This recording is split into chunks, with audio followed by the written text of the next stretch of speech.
नमस्कार दोस्तों, कैसे हैं आप सभी। मैं विष्णु कुमार आप सभी का अपने YouTube चैनल के इस वीडियो पर हार्दिक स्वागत करता हूं। दोस्तों, इस वीडियो के माध्यम से मैं आप लोगों को Bihar board class 10th science subject से जुड़े हुए टोटल 80 VVI ऑब्जेक्टिव प्रश्न बताने वाला हूं, जो आप लोगों के फाइनल बोर्ड एग्जाम के लिए बहुत ही महत्वपूर्ण होंगे। दोस्तों, इस वीडियो में मैंने आपके साइंस सब्जेक्ट से जुड़े हुए टोटल 80 VVI वस्तुनिष्ठ प्रश्न शामिल किया है। अगर आप 2026 में बिहार बोर्ड से मैट्रिक का फाइनल एग्जाम देने वाले हैं तो इस वीडियो को ध्यान से देखिएगा। तो चलिए बिना देर किए शुरू करते हैं अपने आज के इस वीडियो क्लासेज को। दोस्तों, यहाँ पर हमारे पास पहला सवाल है, दाढ़ी बनाने में कौन सा दर्पण उपयुक्त होता है। आप सभी को बताना है कि दाढ़ी बनाने में कौन सा दर्पण उपयुक्त होता है। दर्पण के नाम आपके सामने दिए गए हैं, आप सभी बताइए कि पहला का कौन सा सही ऑप्शन होगा। आपके ऑप्शन है समतल दर्पण, उत्तल दर्पण, अवतल दर्पण या इनमें से कोई नहीं। तो सही आंसर पहला का क्या होगा। पहला का सही आंसर होगा दोस्तों अवतल दर्पण। अवतल दर्पण का ही उपयोग दाढ़ी बनाने के लिए किया जाता है, इसलिए करेक्ट आंसर पहला का ऑप्शन नंबर सी होगा। अवतल दर्पण दूर की चीज़ों को निकट दिखाता है, इसलिए दोस्तों दाढ़ी बनाने के लिए या फिर मेकअप के लिए अवतल दर्पण का उपयोग किया जाता है। बात आया समझ में। तो यहाँ पर आप लोग अवतल दर्पण को याद रखेंगे। 2 नंबर के सवाल पर आते हैं। दूसरा सवाल है, निम्नलिखित में कौन लेंस की क्षमता का मात्रक है। आप सभी को लेंस की क्षमता का मात्रक बताना है। तो सही आंसर क्या होगा दोस्तों। सही आंसर होगा डायोप्टर। डायोप्टर ही लेंस की क्षमता का मात्रक होता है, इसलिए दूसरा का सही आंसर है ऑप्शन नंबर सी होगा हमारा। अगला जो प्रश्न है 3 नंबर, इसमें कहा गया है दर्पण का सूत्र है। दर्पण का सूत्र इन चारों में से कौन है। आप सभी जानते होंगे दोस्तों कि दर्पण का सूत्र क्या होता है। दर्पण का सूत्र होता है 1/v plus 1/u is equal to 1/f। यही होता है दर्पण का सूत्र। यदि हम माइनस लगा दे, यहाँ पर माइनस लगा दे, तो यह हो जाएगा लेंस सूत्र। तो आपसे पूछा है दर्पण का सूत्र, तो दोस्तों दर्पण के सूत्र के लिए हो जाएगा 1/v plus 1/u is equal to 1/f, यानी कि हमारा ऑप्शन नंबर ए बिल्कुल राइट आंसर होगा। लेकिन अगर आपसे पूछ दे लेंस सूत्र, तो दोस्तों आप लोग लेंस सूत्र के लिए यहाँ पर माइनस लगा दीजिएगा। ठीक है, सारा चीज वही रहेगा, बस 1/v के जगह यानी कि 1/v के बाद प्लस के स्थान पर माइनस आ जाएगा। बात आया समझ में। आइए अब हम यहाँ पर चलते हैं 4 नंबर के सवाल पर। चौथा सवाल है, समीकरण 2H2 प्लस O2 अभिक्रिया 2H2O है एक। आपको बताना है कि यह समीकरण कौन सी अभिक्रिया है। यह समीकरण कौन सी अभिक्रिया को दर्शा रहा है, आपको उस अभिक्रिया का नाम बताना है। तो दोस्तों आप इस समीकरण को देखकर यह बता सकते हैं कि यह समीकरण संयोजन अभिक्रिया को प्रदर्शित कर रहा है, क्योंकि इस समीकरण में 2 पदार्थों का संयोजन हो रहा है। पहला पदार्थ है हाइड्रोजन और दूसरा पदार्थ है ऑक्सीजन। हाइड्रोजन और ऑक्सीजन के संयोग होने से नया पदार्थ जल बन रहा है, इसलिए सही आंसर क्या होगा, संयोजन होगा, यानी कि ऑप्शन नंबर ए होगा। ऑप्शन नंबर ए बिल्कुल करेक्ट आंसर होगा। यह समीकरण एक प्रकार का संयोजन अभिक्रिया है, क्योंकि संयोजन अभिक्रिया में ही 2 पदार्थ एक दूसरे के साथ जुड़कर नए पदार्थ का निर्माण करते हैं। बात है समझ में। आइए अब बात करते हैं 5 नंबर के सवाल में। इसमें कहा गया है, रासायनिक अभिक्रिया में भाग लेने वाले पदार्थ को क्या कहा जाता है। बताइए तो रासायनिक अभिक्रिया में जो पदार्थ भाग लेते हैं उसे क्या कहा जाता है। दोस्तों रासायनिक अभिक्रिया में भाग लेने वाले पदार्थ को प्रतिकारक या अभिकारक कहा जाता है, इसलिए सही आंसर क्या होगा, ऑप्शन नंबर ए। रासायनिक अभिक्रिया में भाग लेने वाले पदार्थ को कहा जाता है अभिकारक या प्रतिकारक, और रासायनिक अभिक्रिया के फल स्वरूप बनने वाले पदार्थ को कहा जाता है उत्पाद या प्रतिफल। अगर प्रश्न आ जाएगा कि रासायनिक अभिक्रिया में भाग लेने वाले पदार्थ को, भाग लेने वाला नहीं, रासायनिक अभिक्रिया के फलस्वरूप बनने वाले पदार्थ को क्या कहा जाता है, तो आप सभी बताना उत्पाद। क्या बताओगे? उत्पाद आप सभी बताना। ठीक है, 5 का यहाँ पर आप लोगों का इस प्रश्न के लिए सही आंसर क्या होगा, तो ऑप्शन नंबर ए इस प्रश्न के लिए। ठीक है, इस प्रश्न के लिए अगला जो सवाल है 6 नंबर में, इसमें कहा गया है ट्रैकिया किस जीव का श्वसन अंग है? बताइए तो कौन सा जीव ट्रैकिया से सांस लेता है? आपके ऑप्शन है हाइड्रा, स्टारफिश, कॉकरोच या पाइला। 6 का सही ऑप्शन आप सभी बताएंगे। 6 का जो सही ऑप्शन होगा हमारा वो होगा कॉकरोच यानी कि तेलचट्टा। तेलचट्टा एक ऐसा जीव है जो कि ट्रैकिया के माध्यम से सांस लेता है। तो 6 का सही आंसर क्या होगा, ऑप्शन नंबर सी, आप सभी याद रखेंगे। ठीक है, 7 नंबर सवाल में कहा गया है सांस लेने और छोड़ने को क्या कहते हैं? सांस लेने और छोड़ने को क्या कहा जाता है, आपको यही बताना है। सांस लेने और छोड़ने की क्रिया क्या कहलाती है? सांस लेने और छोड़ने की क्रिया श्वासोच्छ्वास कहलाती है। ठीक है, ऑप्शन नंबर सी बिल्कुल करेक्ट आंसर होगा 7 का, आप सभी याद रखेंगे। सांस लेने की क्रिया को कहा जाता है अंतःश्वसन और सांस छोड़ने की क्रिया को कहा जाता है निःश्वसन। तो यहाँ पर आप लोगों से पूछा गया है सांस लेने और छोड़ने की क्रिया, तो इसलिए 7 का करेक्ट आंसर होगा श्वासोच्छ्वास। 7 का बिल्कुल सही आंसर क्या होगा, यहाँ पर ऑप्शन नंबर सी होगा, ए नहीं होगा, ऑप्शन नंबर सी होगा, याद रखेंगे। ठीक है, मिस्टेक से हमने ए बोल दिया था। सांस लेने और छोड़ने को कहा जाता है श्वासोच्छ्वास। बात आया समझ में? 8 नंबर जो सवाल है इसमें कहा गया है पीत रस कहाँ से स्रावित होता है? बताइए, पीत रस कहाँ से स्रावित होता है? आग्नाशय से, यकृत से, छोटी आंत से या इनमें से कोई नहीं? तो 8 का सही आंसर क्या होगा? 8 का सही आंसर हो जाएगा दोस्तों हमारा यकृत। यकृत से ही पीत रस स्रावित होता है, क्योंकि यकृत के पास ही पित्ताशय की थैली होती है। पित्ताशय की थैली से ही पीत रस स्रावित होता है, इसलिए 8 का सही आंसर क्या होगा, तो ऑप्शन नंबर बी। अगर यकृत के स्थान पर आपके ऑप्शन में लीवर है तो आप सभी लीवर को सेलेक्ट कीजिएगा। बात आया समझ में? तो यहाँ पर तो लीवर तो नहीं दिया है लेकिन यकृत दिया हुआ है, इसलिए यकृत आपका करेक्ट आंसर होगा।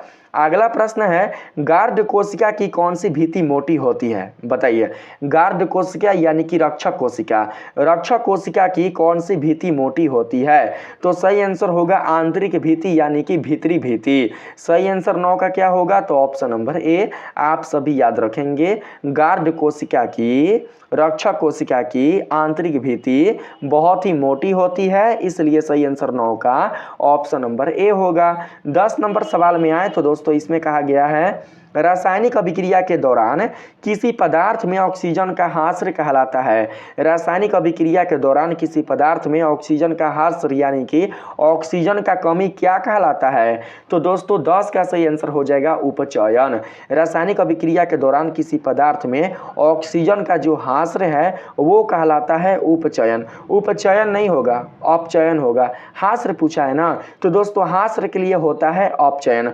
अपचयन में ऑक्सीजन की कमी होती है, उपचयन में ऑक्सीजन की वृद्धि होती है। ठीक है, जिस पदार्थ में ऑक्सीजन की वृद्धि होती है उसमें दोस्तों होता है उपचयन क्रिया, और जब किसी पदार्थ से ऑक्सीजन का वियोजन होता है तो दोस्तों उसमें होता है अपचयन क्रिया। वैसे तो किसी समीकरण के लिए, किसी अभिक्रिया के लिए उपचयन और अपचयन ये दोनों अभिक्रियाएं साथ साथ होती है, इसलिए इसे कहा जाता है रेडॉक्स अभिक्रिया। ठीक है, उपचयन और अपचयन अभिक्रिया साथ साथ होती है, इसलिए इन दोनों अभिक्रियाओं को कहा जाता है रेडॉक्स अभिक्रिया, या फिर कह सकते हैं उपचयन अपचयन अभिक्रिया। बात आया समझ में? तो दोस्तों 10 का यहाँ पर सही आंसर होगा हमारा ऑप्शन नंबर बी, आप सभी याद रखेंगे। अगला प्रश्न है संगमरमर का रासायनिक सूत्र क्या है? संगमरमर का रासायनिक सूत्र बताना है। संगमरमर का रासायनिक सूत्र होता है कैल्शियम कार्बोनेट। कैल्शियम कार्बोनेट ही संगमरमर का रासायनिक सूत्र होता है दोस्तों, इसलिए 11 का सही आंसर हमारा ऑप्शन नंबर सी होगा। अगला प्रश्न है, निम्नलिखित में से किस लेंस की फोकस दूरी धनात्मक होती है? बताइए तो ऐसा वो कौन सा लेंस है जिसकी फोकस दूरी धनात्मक होती है? तो सही आंसर हो जाएगा उत्तल। दोस्तों उत्तल लेंस में जब किसी वस्तु से प्रकाश की किरण आती है तो वो किस तरफ दोस्तों परावर्तित होती है? तो वो दूसरी ओर परावर्तित होती है। परावर्तित मत बोलना, अपवर्तित बोलना। लेंस से प्रकाश की किरण अपवर्तित होती है, ना कि परावर्तित होती है। बात है समझ में? तो दोस्तों जब किसी वस्तु से किसी बिंदु से प्रकाश की किरण आती है तो लेंस से अपवर्तन के बाद लेंस के दूसरी ओर अपवर्तित होती है। तो ये लेंस कौन सा है? ये लेंस उत्तल लेंस है। ठीक है, किसी बिंदु स्रोत से आती हुई प्रकाशीय किरण उत्तल लेंस से अपवर्तन के बाद लेंस के दूसरी तरफ क्या होती है? लेंस के दूसरी तरफ मिलती है। तो दूसरी तरफ की जो दिशा होगी वो कैसी होगी? धनात्मक होगी। इसलिए 12 का सही आंसर होगा हमारा उत्तल लेंस। 12 का करेक्ट आंसर क्या होगा? उत्तल लेंस होगा। ऑप्शन नंबर बी बिल्कुल करेक्ट आंसर होगा। ठीक है, 13 नंबर सवाल है, निम्नांकित में किस दर्पण की फोकस दूरी धनात्मक होती है? अब आपको दर्पण का नाम बताना है। ठीक है, फोकस दूरी धनात्मक तो दोस्तों हो जाएगा हमारा, यहाँ पर जानते हैं कौन सा दर्पण? उत्तल दर्पण। यहाँ पर उत्तल दर्पण हो जाएगा। ठीक है, उत्तल दर्पण में क्या होता है? उत्तल दर्पण में प्रकाश की जो किरण होती है वो दोस्तों इधर मिलती है। अब फोकस दूरी इधर के साइड धनात्मक होता है और इधर के साइड ऋणात्मक होता है। अगर यहाँ पर दोस्तों पूछता कि किस दर्पण की फोकस दूरी ऋणात्मक होती है तो आप बताते अवतल, लेकिन यहाँ पर पूछा गया है धनात्मक। तो दोस्तों धनात्मक फोकस दूरी के लिए जो दर्पण होगा वो हो जाएगा उत्तल। तो 13 का सही आंसर क्या होगा? ऑप्शन नंबर बी आप सभी याद रखेंगे। ठीक है, अगला प्रश्न है, सामान्य दृष्टि के वयस्क के लिए अस्पष्ट दृष्टि की न्यूनतम दूरी कितनी होती है? समान दृष्टि के वयस्क के लिए अस्पष्ट दृष्टि की यानी कि साफ साफ दृष्टि के लिए जो न्यूनतम दूरी होती है वो कितनी होती है? तो सही आंसर होगा 25 सेंटीमीटर। आप सभी जानते होंगे। ठीक है, 25 सेंटीमीटर की दूरी पर कोई व्यक्ति साफ साफ किसी चीज को देख सकता है। बात आया समझ में? तो आप सभी ऑप्शन नंबर सी को याद रखेंगे। अगला प्रश्न है, निकट दृष्टि दोष का निवारण किस लेंस से किया जाता है? बताइए तो निकट दृष्टि दोष का निवारण किस लेंस से किया जाता है? तो सही आंसर होगा अवतल लेंस। दोस्तों मैंने आप लोगों को बार बार ट्रिक दिया है कि आप लोग इस ट्रिक को याद रखना। भूत पिशाच निकट नहीं आवे, निकट नहीं आवे, आवे यानी कि अवतल, आवे यानी कि अवतल। तो दोस्तों यहाँ पर क्या है? निकट है, यानी कि भूत पिशाच निकट नहीं आवे। तो यहाँ पर निकट आवे, आवे है ना, तो आवे का संबंध हो जाएगा किससे? तो अवतल से। तो दोस्तों प्रश्न में कहा गया है निकट दृष्टि दोष का निवारण किस लेंस से किया जाता है? तो आप सभी बताना अवतल लेंस। 15 का सही आंसर होगा हमारा ऑप्शन नंबर बी। आप सभी याद रखेंगे। ठीक है, अगला प्रश्न है, स्पेक्ट्रम में किस रंग की किरण का विचलन या झुकाव अधिक होता है? बताइए, स्पेक्ट्रम में ऐसा वो कौन सा रंग है जिसका झुकाव या विचलन सबसे अधिक होता है? तो सही आंसर होगा बैगनी। 16 का करेक्ट आंसर क्या होगा? तो बैगनी। यहाँ पर correct answer option number D होगा। याद रखेंगे, स्पेक्ट्रम में जितने भी दोस्तों प्रकाशीय किरण के रंग प्राप्त होते हैं उन रंगों में बैगनी रंग का झुकाव बहुत ही ज्यादा होता है, इसलिए सही आंसर होगा ऑप्शन नंबर डी। अगला प्रश्न है, आंख व्यवहार करता है किसकी तरह? बताइए तो आंख किसकी तरह व्यवहार करता है? तो उत्तल लेंस की तरह, क्योंकि हमारे नेत्र में उत्तल लेंस ही लगा हुआ रहता है। हमारे नेत्र में जो लेंस लगा है वो कौन सा लेंस लगा है? तो दोस्तों उत्तल लेंस लगा है। ठीक है, उत्तल लेंस के जैसा ही हमारा आंख व्यवहार करता है। जिस प्रकार से उत्तल लेंस वस्तु का प्रतिबिंब बनाता है, ठीक है, उसी प्रकार से दोस्तों हमारे नेत्र का जो उत्तल लेंस है वो भी वस्तु का प्रतिबिंब बनाता है। हम मस्तिष्क की संवेदना से क्या करते हैं? किसी वस्तु को सीधा देखते हैं। बात आया समझ में? तो यहां पर आप लोगों का करेक्ट आंसर होगा ऑप्शन नंबर बी, उत्तल लेंस की तरह कार्य करता है। अगला प्रश्न है, एक एंगस्ट्रॉम का मान क्या होता है? बताइए, एक एंगस्ट्रॉम का मान क्या होता है जी? तो सही आंसर 18 का हो जाएगा हमारा ऑप्शन नंबर ए, यानी कि 10 के पावर माइनस 10 मीटर। एक एंगस्ट्रॉम बराबर होता है 10 के पावर माइनस 10 मीटर।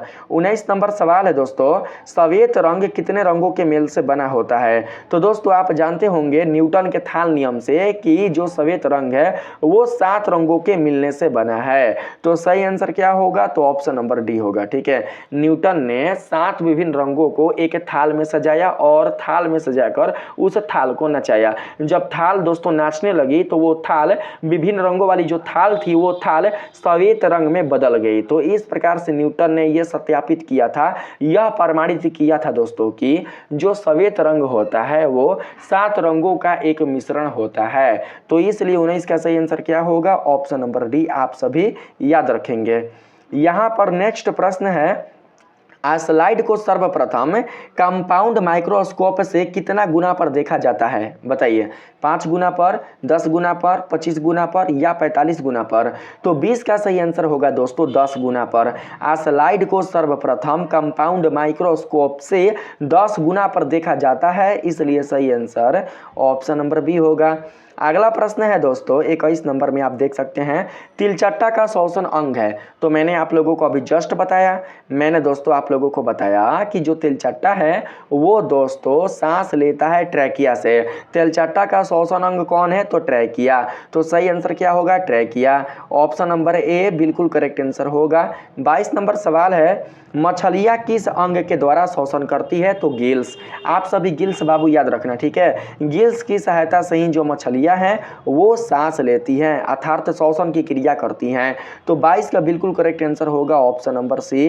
अगला प्रश्न है 23 नंबर में दोस्तों, आप लोगों के सामने आ चुका है, मानव नेत्र के जिस भाग पर किसी वस्तु का प्रतिबिंब बनता है वह क्या कहलाता है? बताइए, मानव नेत्र के किस भाग पर किसी वस्तु का प्रतिबिंब बनता है? तो दोस्तों सही आंसर होगा दृष्टिपटल, यानी कि रेटिना। दृष्टिपटल को ही अंग्रेजी में कहा जाता है रेटिना। हमारे नेत्र के रेटिना वाले भाग पर ही, दृष्टिपटल वाले भाग पर ही किसी वस्तु का प्रतिबिंब बनता है, इसलिए 23 का सही आंसर ऑप्शन नंबर डी होगा। अगला प्रश्न है 24 नंबर में दोस्तों, प्रकाश के किस रंग का तरंगदैर्घ्य सबसे अधिक होता है? बताइए, किस रंग के, प्रकाश के किस रंग के तरंगदैर्घ्य सबसे अधिक होता है? किस रंग का तरंगदैर्घ्य सबसे अधिक होता है? तो सही आंसर होगा लाल। लाल होगा, ठीक है। लाल रंग का जो तरंगदैर्घ्य है ना वो सबसे ज़्यादा होता है, सबसे अधिक होता है। इसी कारण दोस्तों जो हमारा सूर्य है वो उगते समय और डूबते समय लाल दिखाई देता है। जब भी सूर्य क्षितिज के समीप होता है, क्षितिज के समीप कहने का मतलब जब सूर्य डूबने और उगने के लिए बाबू, जब डूबने और उगने के समय दोस्तों जब सूर्य दिखाई देता है तो उस समय सूर्य का रंग कैसा होता है? तो लाल होता है। उगते समय और डूबते समय सूर्य कहाँ होता है? डूबते समय और उगते समय सूर्य होता है क्षितिज के समीप। क्षितिज के समीप होने के कारण दोस्तों सूर्य का जो रंग होता है वो लाल दिखाई देता है, ठीक है। लाल होता नहीं है, हमें लाल दिखाई देता है। हमारे आंखों तक सूर्य का जो प्रकाश है वो दोस्तों लाल ही पहुँच पाता है, ठीक है। यहाँ पर आप लोगों का सही आंसर क्या होगा? तो ऑप्शन नंबर सी, क्योंकि लाल रंग का जो तरंगदैर्घ्य है वो बहुत ही ज़्यादा होता है, बहुत ही अधिक होता है। बात आया समझ में? 25 नंबर सवाल में आते हैं। इसमें कहा गया है काली चूना का रासायनिक सूत्र है। बताइए तो काली चूना का रासायनिक सूत्र क्या है? काली चूना का रासायनिक सूत्र है कैल्शियम ऑक्साइड। आप सभी याद रखेंगे बाबू, कैल्शियम ऑक्साइड ही काली चूना का रासायनिक सूत्र होता है, इसलिए सही आंसर ऑप्शन नंबर सी होगा। अगला प्रश्न है, निम्नलिखित में किस विलयन का उपयोग दीवारों की सफेदी करने के लिए किया जाता है? तो कैल्शियम हाइड्रोक्साइड। याद रखेंगे, कैल्शियम हाइड्रोक्साइड का उपयोग दोस्तों दीवारों की सफेदी कराने के लिए किया जाता है, इसलिए सही आंसर ऑप्शन नंबर बी होगा। आप सभी याद रखेंगे। अगला प्रश्न है 27 नंबर में, निम्नलिखित में कौन सा बूझा हुआ चूना है? तो दोस्तों बूझा हुआ चूना कहा जाता है कैल्शियम हाइड्रोक्साइड को, यानी कि CaOH के होल ट्वाइस को। आप सभी याद रखेंगे, ठीक है। इसी को कहा जाता है बूझा हुआ चूना। यहाँ पर अगर हम बात करें, ऑप्शन नंबर बी सेलेक्ट कर लीजिएगा। यहाँ पर अगला प्रश्न है, इसमें कहा गया है दोस्तों लवण Na2CO3 का जलीय विलयन का pH होगा। आपको सोडियम कार्बोनेट के जलीय विलयन का pH मान बताना है। तो दोस्तों मैं आप सभी को बता दूं कि जो सोडियम कार्बोनेट है वो एक प्रकार का क्षारीय पदार्थ है। कैसा पदार्थ है? क्षारीय पदार्थ है। तो दोस्तों जब सोडियम कार्बोनेट क्षारीय पदार्थ है तो इसका मतलब ये हुआ कि इस पदार्थ का जो जलीय विलयन होगा वो भी क्षारीय प्रकृति का ही होगा। होगा। और आप जानते हैं कि क्षारीय विलयन का जो pH मान होता है वो 7 से अधिक होता है, इसलिए 28 का सही आंसर क्या होगा? ऑप्शन नंबर बी, 7 से अधिक। आप सभी याद रखेंगे। अगला प्रश्न है, निकट दृष्टि दोष वाले व्यक्ति के चश्मे में होता है। बताइए, निकट दृष्टि दोष वाले व्यक्ति के चश्मे में क्या होता है? अवतल लेंस। मैंने बताया ना, भूत पिशाच निकट नहीं आवे, निकट नहीं आवे तो आवे यानी कि अवतल। तो आप सभी अवतल याद रखेंगे। 29 का बिल्कुल सही आंसर हमारा ऑप्शन नंबर बी होगा। अगला प्रश्न है, प्रिज्म से प्रकाश की कौन सी परिघटना घटती है? बताइए, प्रिज्म के द्वारा प्रकाश की कौन सी परिघटना घटती है? तो सही आंसर होगा वर्ण विक्षेपण। दोस्तों, प्रिज्म प्रकाश के श्वेत रंग को 7 विभिन्न रंगों में परिवर्तित कर देता है, बदल देता है। तो सही आंसर क्या होगा? Option number C. जब कोई श्वेत प्रकाश की किरण प्रिज्म से अपवर्तित होकर अपने 7 अवयवी रंगों में विभक्त हो जाती है तो प्रकाश की यह घटना ही क्या कहलाती है? वर्ण विक्षेपण, वर्ण विक्षेपण कहलाती है। तो दोस्तों, प्रिज्म प्रकाश की वर्ण विक्षेपण की घटना को प्रदर्शित करती है, इसलिए 30 का सही आंसर ऑप्शन नंबर सी होगा। अगला प्रश्न है, स्पेक्ट्रम प्राप्त करने के लिए किसका उपयोग किया जाता है? बताइए, स्पेक्ट्रम प्राप्त करने के लिए किसका उपयोग किया जाता है? तो प्रिज्म का सही आंसर होगा दोस्तों ऑप्शन नंबर डी। स्पेक्ट्रम कहने का मतलब रंगों की पट्टी, रंगों की जो रंगीन पट्टी होती है उसे ही कहा जाता है स्पेक्ट्रम। बात आया समझ में? तो यहाँ पर प्रिज्म आपका बिल्कुल सही आंसर होगा, क्योंकि प्रिज्म ही श्वेत रंग को 7 विभिन्न रंगों में बदल देता है। ठीक है, आगे बात करते हैं 32 नंबर में। यहाँ पर कहा गया है, किसी लेंस द्वारा उत्पन्न आवर्धन का ऐसा ही मात्रक क्या होगा? किसी लेंस के द्वारा उत्पन्न आवर्धन का ऐसा ही मात्रक बताना है, तो सही आंसर हो जाएगा मात्रक विहीन। दोस्तों, आवर्धन का कोई भी ऐसा ही मात्रक नहीं होता, इसलिए 32 का सही आंसर ऑप्शन नंबर डी होगा, याद रखेंगे। आगे बात करते हैं 33 नंबर में। इसमें कहा गया है, निम्नांकित में किस माध्यम में प्रकाश की चाल अधिकतम होती है? आपको उस माध्यम का नाम बताना है जिस माध्यम में प्रकाश की चाल अधिकतम होती है। तो सही आंसर होगा बाबू हमारा हवा। हवा वाले माध्यम में प्रकाश की चाल सबसे अधिक होती है, तो इसलिए 33 का सही आंसर हमारा ऑप्शन नंबर ए होगा। 34 नंबर सवाल है दोस्तों, यहाँ पर कौन सा लेंस अपसारी लेंस कहलाता है? किस लेंस को अपसारी लेंस कहा जाता है, आपको यही बताना है। तो दोस्तों, आपका जो अवतल लेंस है ना, उसी को कहा जाता है अपसारी लेंस। अवतल लेंस को कहा जाता है अपसारी लेंस और उत्तल लेंस को कहा जाता है अभिसारी लेंस। अगर प्रश्न आ जाए कि कौन सा लेंस अभिसारी लेंस कहलाता है, तो आप सभी उत्तल लेंस सेलेक्ट करना। लेकिन प्रश्न में क्या है? प्रश्न में है कौन सा लेंस अपसारी लेंस भी कहलाता है, तो आप सभी अवतल लेंस यहां पर सिलेक्ट कीजिएगा, क्योंकि अवतल लेंस को ही अपसारी लेंस कहा जाता है। अगला प्रश्न है 35 नंबर में, प्रतिबिंब का आकार हमेशा बराबर होता है। बाबू, ऐसा कौन सा दर्पण है जिसमें प्रतिबिंब का आकार हमेशा वस्तु के बराबर होता है? तो सही आंसर होगा समतल। समतल दर्पण में ही वस्तु का आकार प्रतिबिंब के आकार के बराबर होता है। तो सही आंसर 35 का यहाँ पर क्या हो जाएगा हमारा?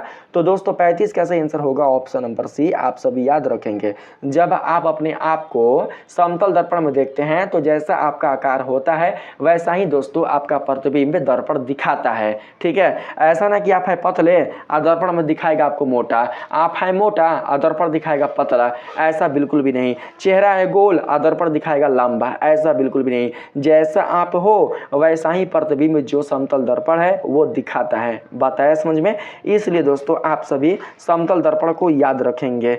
यहाँ पर नेक्स्ट प्रश्न है, निर्वात में प्रकाश की चाल कितनी होती है? बताइए, निर्वात में प्रकाश की चाल बताना है। निर्वात में प्रकाश की चाल होती है दोस्तों 3 लाख मीटर पर सेकेंड। सही आंसर होगा 3 गुना 10 के पावर 8 मीटर पर सेकेंड, यानी कि ऑप्शन नंबर ए बिल्कुल राइट आंसर होगा हमारा।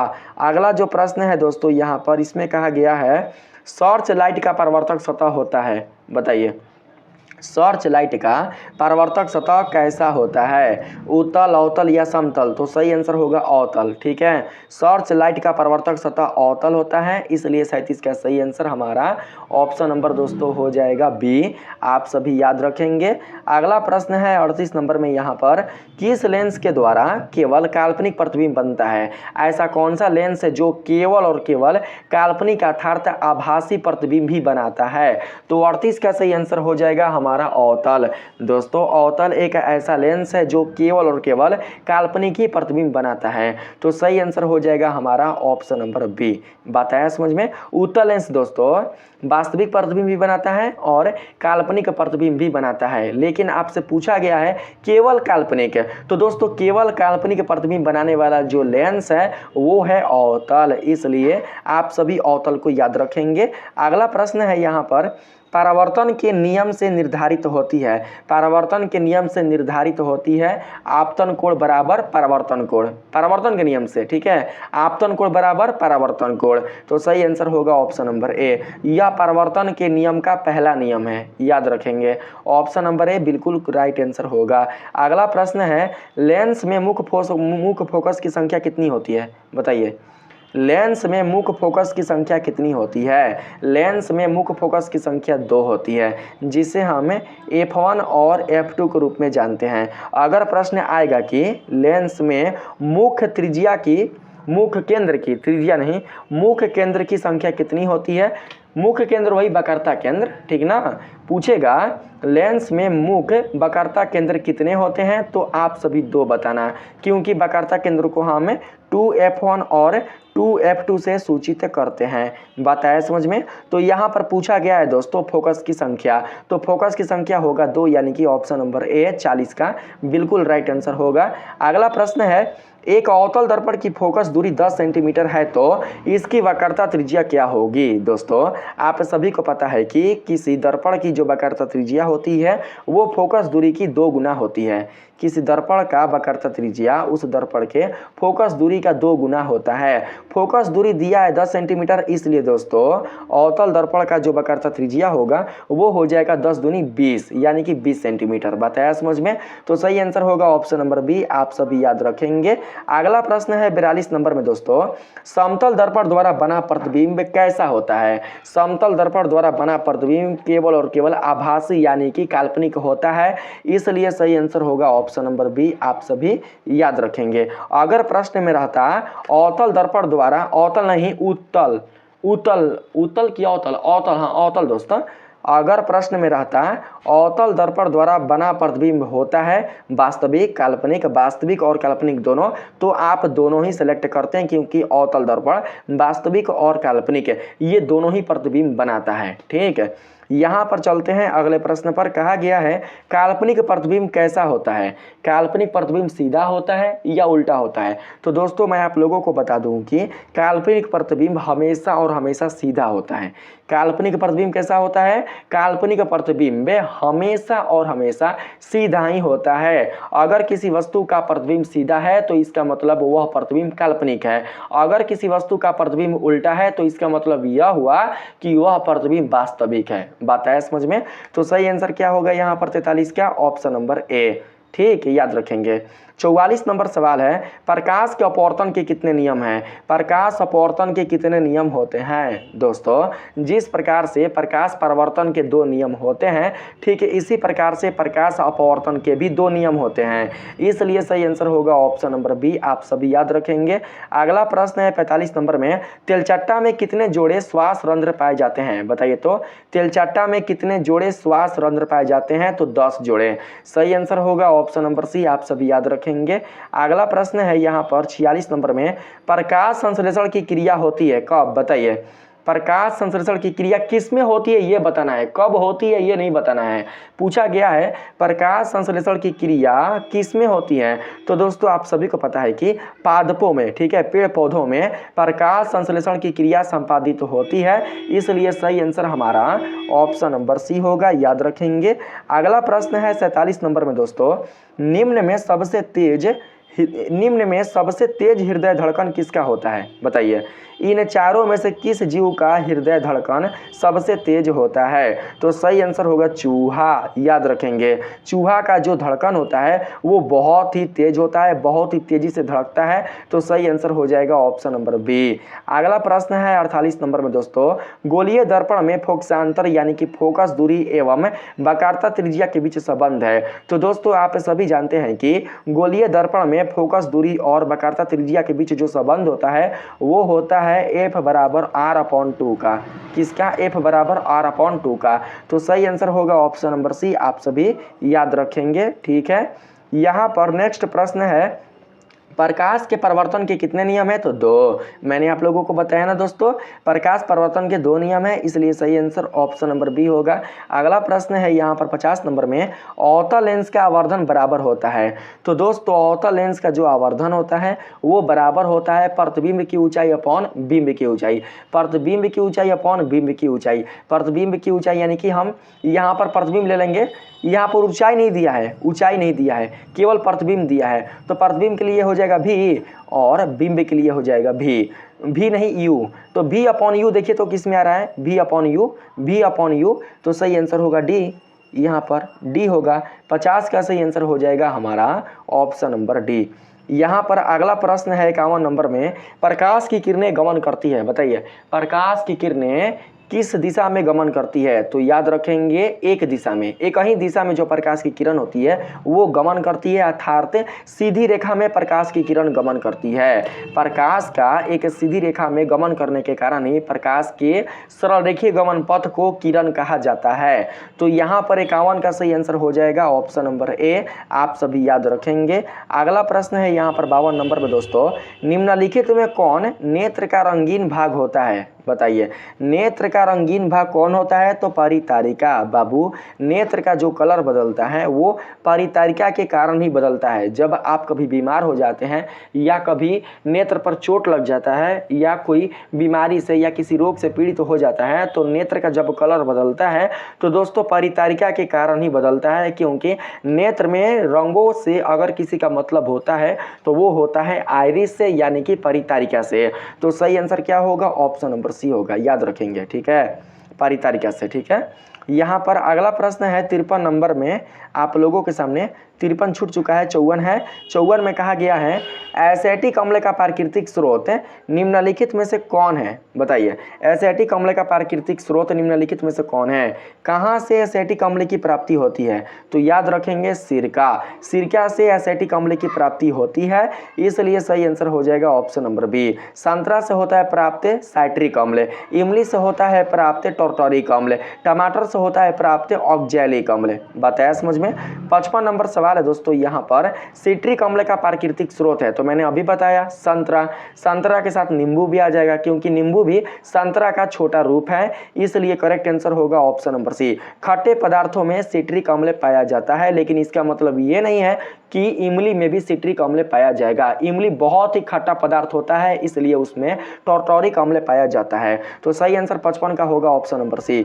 अगला प्रश्न है यहाँ पर 56 नंबर में दोस्तों, टार्टारिक अम्ल किस में पाया जाता है? तो सही आंसर होगा इमली। इमली में पाया जाता है टार्टारिक अम्ल, आप सभी याद रखेंगे। ठीक है, 57 नंबर सवाल में आए तो कहा गया है लैक्टिक अम्ल का प्राकृतिक स्रोत है। तो दोस्तों लैक्टिक अम्ल पाया जाता है दही में। किसमें? दही में। तो याद रखेंगे ऑप्शन नंबर ए बिल्कुल करेक्ट आंसर होगा। दूध को दही बनाने वाला जो जीवाणु है उसका नाम है लैक्टोबैसिलस। तो लैक्टोबैसिलस में जो लैक्टो है उसी लैक्टो से बना है लैक्टिक। तो याद रखेंगे दोस्तों, जब भी लैक्टिक का नाम आएगा तो लैक्टिक से आप दोस्तों समझना दही। ठीक है, क्योंकि लैक्टोबैसिलस ही दूध को दही में बदलता है। ठीक है, करेक्ट आंसर क्या होगा आपका? तो ऑप्शन नंबर ए याद रखेंगे। अगला प्रश्न है दोस्तों, चींटी के डंक और नेटल के डंक में कौन सा अम्ल पाया जाता है? तो सही आंसर होगा मेथेनाइक अम्ल, जिसे फॉर्मिक अम्ल के नाम से भी जाना जाता है। सही आंसर 58 का हो जाएगा ऑप्शन नंबर डी, आप सब याद रखेंगे। अगला प्रश्न है यहाँ पर, सामान्य नेत्र अधिकतम कितनी दूरी तक की वस्तुओं को स्पष्ट देख सकता है? तो अनंत। यहाँ पर 59 का जो करेक्ट आंसर होगा हमारा वो हो जाएगा ऑप्शन नंबर डी। ठीक है, सामान्य नेत्र अधिकतम अनंत दूरी तक की वस्तुओं को स्पष्ट रूप से देख सकता है, इसलिए सही आंसर ऑप्शन नंबर डी होगा। ठीक है, अगला जो प्रश्न है इसमें कहा गया है आप लोगों से 60 नंबर के सवाल में, आकाश का नीला रंग किस परिघटना का परिणाम है? बताइए आकाश का नीला रंग होना किस परिघटना का परिणाम है? तो परिकिरण, स्कैटरिंग। सही आंसर 60 का होगा ऑप्शन नंबर सी, आप सभी याद रखेंगे। अगला प्रश्न है यहाँ पर 61 नंबर में, इंद्रधनुष का भीतरी हिस्सा किस रंग का होता है? इंद्रधनुष का जो भीतरी हिस्सा है वो किस रंग का होता है? तो सही आंसर 61 का हो जाएगा हमारा बैगनी। बैगनी रंग का होता है, इसलिए option number B correct answer होगा। अगला जो प्रश्न है 62 नंबर में, इसमें आप लोगों से कहा गया है मानव नेत्र के लिए दृष्टि का अस्थायित्व होता है। दोस्तों अगर हम किसी वस्तु को देखते हैं, किसी व्यक्ति को देखते हैं, तो उस व्यक्ति का, उस वस्तु का जो प्रतिबिंब है वो कितने समय तक हमारे दृष्टि में बना रहता है, आपको यही बताना है। तो दोस्तों इसका सही आंसर हो जाएगा 1/16 सेकेंड। 1/16 सेकेंड तक हमारे नेत्र के पर्दे पर बना रहता है, इसलिए 62 का करेक्ट आंसर हो जाएगा ऑप्शन नंबर बी। आप सभी याद रखेंगे। यहाँ पर अगला प्रश्न है 63 नंबर में आप लोगों के सामने, किसी वस्तु का प्रतिबिंब आंख के जिस भाग पर बनता है वह क्या कहलाता है? किसी वस्तु का प्रतिबिंब आंख के किस भाग पर बनता है? तो रेटिना, याद रखेंगे। मानव नेत्र के रेटिना वाले भाग पर ही किसी वस्तु का प्रतिबिंब बनता है, इसलिए सही आंसर होगा ऑप्शन नंबर बी, याद रखेंगे। अगला प्रश्न है 64 नंबर में दोस्तों, किसी भी उदासीन विलयन का पीएच मान कितना होता है? उदासीन विलयन का पीएच मान हमेशा और हमेशा 7 होता है, इसलिए करेक्ट आंसर होगा ऑप्शन नंबर बी। ठीक है। अगला प्रश्न है यहाँ पर 65 नंबर में, हमारे शरीर में पीएच कितने परास के बीच कार्य करता है? दोस्तों हमारे शरीर में जो पीएच है वो 7.0 से 7.8 पीएच परास के बीच कार्य करता है। अगर दोस्तों हमारे शरीर का पीएच परास 7 से कम हुआ या फिर 7.8 से ज़्यादा हुआ, तो ऐसी अवस्था में हमारा शरीर रोगों का शिकार हो सकता है या फिर हम बीमार पड़ सकते हैं। ठीक है। लेकिन जब तक हमारा शरीर 7.0 से 7.8 के बीच पीएच परास में रहेगा तो हमारे शरीर को कोई भी प्रॉब्लम नहीं होगा, हमारा शरीर बिल्कुल भी बीमार नहीं पड़ेगा। बताया समझ में? अगला प्रश्न है, बेकिंग पाउडर का अणु सूत्र है, बताइए बेकिंग पाउडर का अणु सूत्र क्या होता है? बेकिंग पाउडर का अणु सूत्र होता है सोडियम बाइकार्बोनेट, यानी कि ऑप्शन नंबर सी बिल्कुल करेक्ट आंसर होगा, याद रखेंगे आप सभी। अगला प्रश्न है दोस्तों 67 नंबर में, बैटरी का अम्ल है, बैटरी का अम्ल है, बैटरी का अम्ल है सांद्र H2SO4, सांद्र सल्फ्यूरिक अम्ल, इसलिए 67 का करेक्ट आंसर होगा ऑप्शन नंबर सी। ठीक है। H2SO4 को बिल्कुल भी सिलेक्ट नहीं करना है आप सभी। अगला प्रश्न है, सिरका में निम्न में कौन सा अम्ल पाया जाता है? सिरका में निम्न में से कौन सा अम्ल पाया जाता है? तो साइट्रिक। सही आंसर यहाँ पर क्या हो जाएगा? सिरका है ना, संतरा में पाया जाता है साइट्रिक, सिरका में एसिटिक अम्ल पाया जाता है। 68 का करेक्ट आंसर होगा ऑप्शन नंबर डी, आप सभी याद रखेंगे। अगला प्रश्न है, अम्ल और क्षार आपस में अभिक्रिया करके क्या बनाते हैं? दोस्तों अम्ल और क्षार आपस में अभिक्रिया करके लवण बनाते हैं, इसलिए करेक्ट आंसर होगा ऑप्शन नंबर सी, आप सभी याद रखेंगे। अगला प्रश्न है 70 नंबर में, यहाँ पर अम्लीय वर्षा के जल का पीएच मान कितना होना चाहिए? बताइए अम्लीय वर्षा के जल का पीएच मान कितना होना चाहिए? तो दोस्तों नाम से ही पता चल रहा है कि जो वर्षा का जल है वो कैसा है, तो वो है अम्लीय, यानी कि वर्षा के जल में अम्ल की मात्रा है। और आप सभी जानते हैं कि अम्ल की जो मात्रा होती है, अम्ल का जो पीएच मान होता है वो 7 से कम होता है। तो 7 से कम होता है, इसका मतलब यहाँ पर 5.6 से कम होगा। ठीक है, 5.6 से कम होगा। 5.6 से अधिक होगा तो इसका मतलब ये होगा कि उसमें जो अम्लीयता की मात्रा होगी वो बहुत ही कम हो जाएगी। 70 का करेक्ट आंसर हो जाएगा हमारा ऑप्शन नंबर बी, आप सभी याद रखेंगे। ठीक है, 5.6 से कम, आपका यहाँ पर ऑप्शन नंबर बी बिल्कुल करेक्ट आंसर होगा। यहाँ पर आगे बात करें 71 नंबर में, तो इसमें कहा गया है निम्नांकित में कौन प्राकृतिक सूचक है? बताइए तो प्राकृतिक सूचक इनमें से कौन है? तो हल्दी। 71 का बिल्कुल correct answer option number A होगा, आप सभी याद रखेंगे। हल्दी को ही दोस्तों प्राकृतिक सूचक माना गया है, इसलिए आप सभी ऑप्शन नंबर ए को याद रखेंगे। अगर हम बात करें मेथिल ऑरेंज, फिनोप्थलीन, तो ये बिल्कुल भी प्राकृतिक सूचक नहीं है, बल्कि इन्हें दोस्तों बनाया जाता है प्रयोगशाला में। ठीक है। 72 नंबर में कहा गया है सिल्वर आयोडाइड का रंग कैसा होता है? तो पीला। सिल्वर आयोडाइड का रंग जो है वो होता है पीला, इसलिए सही आंसर होगा हमारा ऑप्शन नंबर बी। अगला प्रश्न है 73 नंबर में, अभिक्रिया कैल्शियम ऑक्साइड और जल ये दोनों मिलकर बना रहे कैल्शियम हाइड्रोक्साइड, यह किस प्रकार की अभिक्रिया है? तो दोस्तों संयोजन देख सकते हैं, इस अभिक्रिया में दो पदार्थों का संयोग हो रहा है। दो पदार्थ एक दूसरे के साथ संयोग करके जुड़ करके एक नया पदार्थ बना रहे हैं, इसलिए हम इस अभिक्रिया को बोल सकते हैं संयोजन अभिक्रिया। 73 का बिल्कुल correct answer option number B होगा। अगला प्रश्न है, कूटपाद किसमें पाया जाता है? बताइए कूटपाद किस में पाया जाता है? तो सही आंसर होगा अमीबा। अमीबा में ही कूटपाद पाया जाता है, इसलिए 74 का सही आंसर ऑप्शन नंबर सी होगा। 75 नंबर सवाल है, प्रकाश संश्लेषण होता है, प्रकाश संश्लेषण किस में होता है, मतलब कब होता है बताइए। प्रकाश संश्लेषण दोस्तों सूर्य की उपस्थिति में होता है, और रात में तो सूर्य होता नहीं। तो दोस्तों जब रात में सूर्य नहीं रहता तो बाबू आप समझ सकते हैं कि प्रकाश संश्लेषण की क्रिया जब भी होगा तो वो दिन में ही होगा, ना कि रात में। तो 75 का सही आंसर क्या होगा? ऑप्शन नंबर बी आप सभी याद रखेंगे। अगला प्रश्न है, क्लोरोफिल वर्ण का रंग है, क्लोरोफिल वर्ण का रंग होता है हरा। हेमोग्लोबिन वर्ण का रंग कैसा होता है? लाल। क्लोरोफिल वर्ण का रंग कैसा होता है? हरा। याद रखेंगे। अगला प्रश्न है यहाँ पर, रक्त में आयरन की कमी से होने वाला एक रोग है। तो याद रखेंगे दोस्तों, रक्त में आयरन की कमी से जो रोग होता है वो होता है एनीमिया। क्या होता है? एनीमिया। आपका 77 का बिल्कुल करेक्ट आंसर होगा ऑप्शन नंबर सी, आप सभी याद रखेंगे। अगला प्रश्न है, कवक में पोषण की कौन सी विधि पाई जाती है? तो मृतजीवी दोस्तों, मरे हुए चीज को खाता है कौन? तो कवक है, इसलिए सही आंसर 78 का हो जाएगा हमारा ऑप्शन नंबर बी। कवक दोस्तों मृतजीवी है, इसलिए सही आंसर हो जाएगा ऑप्शन नंबर बी। कवक मृतजीवी कहने का मतलब कवक की जो पोषण की विधि है वो है मृतजीवी। अगला प्रश्न है, ऑक्जिन है, बताइए तो ऑक्जिन क्या है? ऑक्जिन दोस्तों एक पादप हार्मोन है। क्या है? पादप हार्मोन। तो सही आंसर हो जाएगा ऑप्शन नंबर सी। पेड़ पौधों में यह हार्मोन पाया जाता है, इसलिए 79 का करेक्ट आंसर हमारा ऑप्शन नंबर हो जाएगा सी। अगला प्रश्न है 80 नंबर में दोस्तों, मानव मूत्र में यूरिया की प्रतिशत मात्रा कितनी होती है? मानव मूत्र में यूरिया की प्रतिशत मात्रा केवल 2% होती है, इसलिए करेक्ट आंसर होगा ऑप्शन नंबर सी, आप सभी याद रखेंगे। अगला प्रश्न है यहाँ पर, मानव हृदय में पाए जाते हैं, मानव हृदय में कितने बेस में पाए जाते हैं, कितने कोष्ठक पाए जाते हैं? तो याद रखेंगे 4, 2 निलय और 2 दोस्तों अलिंद। दो अलिंद और 2 निलय, ये दो अलिंद और 2 निलय आपस में मिलकर 4 कोष्ठक बनाते हैं, इसलिए 80 का सही आंसर ऑप्शन नंबर बी होगा, आप सभी याद रखेंगे। ठीक है, यहाँ पर अब हम बात करते हैं, 81 तो बता चुके हैं आप लोगों को। यहाँ पर 82 नंबर सवाल है, आरबीसी की जीवन अवधि कितनी होती है? लाल रक्त कणिकाओं की जीवन अवधि कितनी होती है? लाल रक्त कणिकाएं, हमारे रक्त के लाल रक्त कणिकाएं कितने दिनों तक जीवित रहते हैं? तो सही आंसर होगा 120 दिन। 120 दिन तक जीवित रहते हैं। अगर प्रश्न आएगा दोस्तों कि WBC की जीवन अवधि होती है, श्वेत रक्त कणिकाएं कितने दिनों तक जीवित रहते हैं? तो 7 से 8 दिन, 7 से 8 दिन तक जीवित रहते हैं। ठीक है, अब बात करते हैं आगे। अगला प्रश्न है, पौधे में भोजन किस रूप में जमा होता है? तो स्टार्च के रूप में। सही आंसर ऑप्शन नंबर सी होगा, याद रखेंगे। अगला प्रश्न है, मानव हृदय घिरा हुआ है, मानव हृदय किससे घिरा हुआ है?